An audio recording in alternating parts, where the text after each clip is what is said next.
ബന്ദിയോട് Muttom railway ഗേറ്റിൽ അടിപ്പാത വേണമെന്ന ആവശ്യം മുൻനിർത്തി ആക്ഷൻ കമ്മിറ്റി വീണ്ടും അനിശ്ചിതകാല സമരം ആരംഭിച്ചു. ആദ്യ ദിനത്തിൽ പ്രായഭേദമന്യേയുള്ള നിരവധി ആളുകൾ സമരത്തിൽ അണിചേർന്നു. This news sponsored by Boby Chemmanur international jewellers. Perinkadi മുതൽ ഷെറിയപ്പുഴ വരെയുള്ള പ്രദേശത്ത് താമസിക്കുന്ന 1000-ലധികം വരുന്ന കുടുംബങ്ങൾക്ക് പുറം ലോകത്തേക്കുള്ള ഏക ആശ്രയമാണ് മുട്ടം റെയിൽവേ ഗേറ്റ്. ദിനംപ്രതി വാഹനയാത്രക്കാർക്ക് പുറമെ മത്സ്യത്തൊഴിലാളികളും കർഷകരും വിദ്യാർത്ഥികളുമെല്ലാമായി നിരവധി ആളുകളാണ് ഇതിലൂടെ കടന്നുപോകുന്നത്. ദേശീയപാത വികസനത്തിന്റെ ഭാഗമായി സഞ്ചാരം മുടങ്ങിയ ഇവിടെ അടിയന്തര പ്രാധാന്യത്തോടെ അടിപ്പാത പണിയണമെന്നാവശ്യപ്പെട്ടുകൊണ്ടാണ് ഇപ്പോൾ ആക്ഷൻ കമ്മിറ്റി നേതൃത്വത്തിൽ നാട്ടുകാർ അനിശ്ചിതകാല സമരം ആരംഭിച്ചിരിക്കുന്നത്.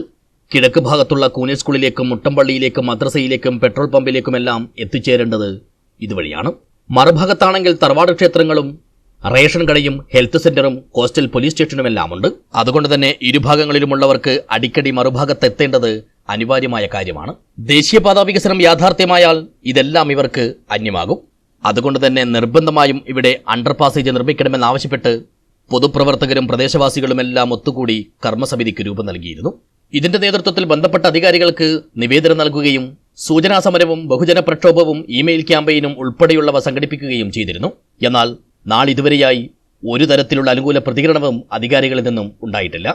ഇതിനിടയിൽ ഏക ആശ്വാസമായിരുന്ന ബസ് സ്റ്റോപ്പും നഷ്ടമായി. ഈയൊരു സാഹചര്യത്തിലാണ് ആക്ഷൻ കമ്മിറ്റി വീണ്ടും പ്രത്യക്ഷ സമരവുമായി രംഗത്തിറങ്ങിയത്. ബുധനാഴ്ച രാവിലെ ആരംഭിച്ച സമരത്തിൽ കക്ഷി രാഷ്ട്രീയ പ്രായലിംഗ ഭേദമന്യേയുള്ള അനേകം ആളുകൾ അണിചേർന്നു. Action committee convener Ashraf Bayar, Chippar Razak, Ibrahim Perinkadi, Abdurahman, Farook Shariya, Sridhar Shetty, Suresh Muttam, Sasi Muttam, Moidubericka, BMA Haneef, MH Rakesh, Ashraf Muttam തുടങ്ങിയവർ ആദ്യദിന സമരത്തിന് നേതൃത്വം നൽകി. News bureau, Uppala.